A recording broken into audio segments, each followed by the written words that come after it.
So Cursed Arena finally got reworked, but nothing has changed?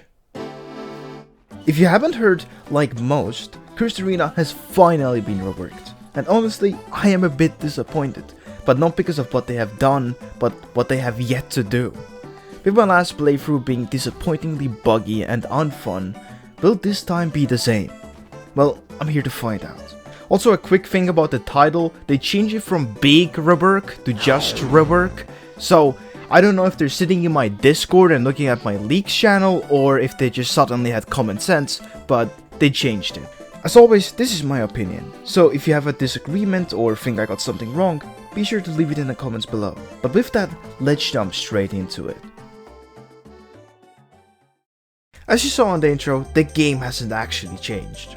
The map is the same and most of the characters are the same, aside from 2. And since the last time I played, which was 2 months ago, they've added 1 new character. And I won't be talking about the early access one yet, but on that later. Looking at the title and when I read rework, and for the last week, Big Rework, I imagine a game like Universal Time, where they completely overhauled the entire game. All the characters, new combat system, bunch of quests, and more. not 2 characters out of the 10 being slightly changed and calling it a quote-unquote big rework. But truth be told, this isn't actually a full rework of the game, it's more like a big patch of the entire game. But from what I understand, this is the first part of the actual rework, so I will have my hopes high, and I really hope that they actually really improve the game, because from this singular small update, it's already looking quite a bit better. Oh, and by the way, like last time, if you click the game because you saw a character on the thumbnail, guess what? You better fork over some cash because it's in early access and you won't be able to play it without forking over some money. But let's put the questionable clickbait to the side and let's talk about what the game has actually improved on with this update. The first character to get reworked is Gojo, changing the older Gale Force bomb to Shove Strike. And honestly, they just made this so much cooler compared to what it was before. As the name suggests, you perform a shove which you follow up with a teleport and then a ground slam. The next move that has been reworked is Collapse Strike. The same thing as before, they just made it look a lot cooler and a lot flashier. Also, Lapse Flu was changed. I wasn't gonna even include it here, since it's basically the same as before, they just changed the VFX and a slight animation change. But moving on. The final move to get reworked is Red Reversal. Now it functions a lot more like Sorcerer Battlegrounds, however one thing is changed, and it is that instead of growing 1 really small finger, you grow a whole 5. But oh boy, this next rework is surprisingly good, but far from perfect, and that is Yuji. They had completely reworked the base moveset and one of its awakening moves. The first move to get changed is Divergent Fist. It still functions basically the same, just has some touch-ups. The second and my favorite move that was added in place of Dual Assault is Fury Kicks. It just looks better and for some reason to me just feels so much more satisfying.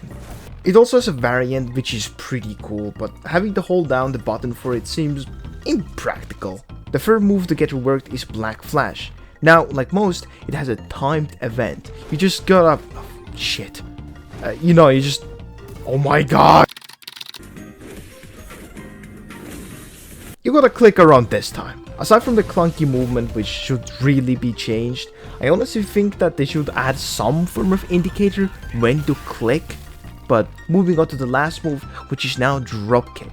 Same here, as the name suggests, you perform a, drop kick. Here you have the chance to hold down the key to throw out the projectile, which is actually the older move for this. And let's talk about its ultimate. This is where I got the last few good things to say about this, and it just gets progressively worse. Let's start off with the simplest. The ground blast move, it's just incorrect. People pointed out last time in my comment section that this is the move that Sukuna did against a finger bearer, which it's not. The exact same effect happens when Megumi kills the second finger bearer, and Megumi sure as hell does not have a move like that. But let's move on to the good part, and that is the domain expansion. this has been a major improvement compared to what it was before. It has a sick wind-up animation, and finally I am not stuck there asserting my dominance in a T-pose like last time. Another thing I was glad to see is Toji's M1s being fixed. It no longer has these really staticky voice lines, and they just decided, we'll just remove them entirely.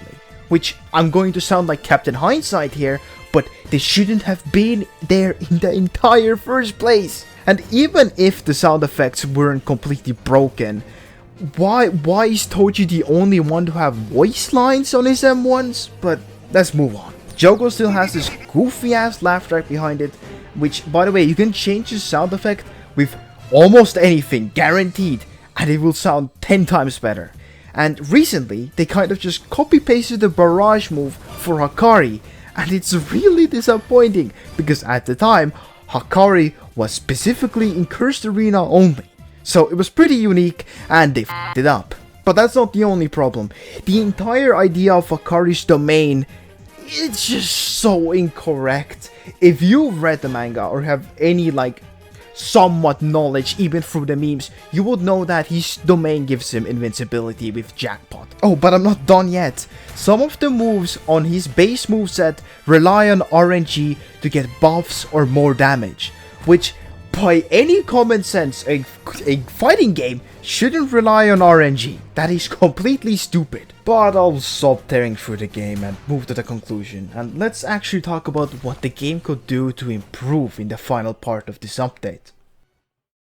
Needless to say, this update feels rushed for a quote-unquote rework, and if anything, it feels more like a big patch. And truth be told, they did really add quite a bit. But I do honestly think that they should have added this in just one big part instead of multiple ones. But I do understand why they need to release updates every so now and then. Then again, that is no reason to just completely clickbait your entire player base, which from what I'm seeing through the messages in the Discord, people were kind of disappointed. But after this, I feel like everything else should be polished, and I feel like they could just make so good characters. Because in all honesty, the developers for this game, they seem really passionate for what they do, and I sympathize with them. I know I tore through them for basically half the video, but I really do like your game. And I'm sure that once Season 3 comes around for Jujutsu Kaisen, Cursed Arena will definitely have an edge over other games, due to the variety of characters they have. And if the devs are watching, add more characters that have yet to be added to other games. For example, having Hakari, that was a really good choice. Next could be Kashimo. There's so much cool stuff that they could add, and I'm sure that they probably will. But with this, I'll be wrapping up the video. If you are watching this on the first few hours of release, I will be live streaming Sorcerer Battlegrounds. So if you wish to say hello, be sure to hop by. And with that, I will see you in the next one.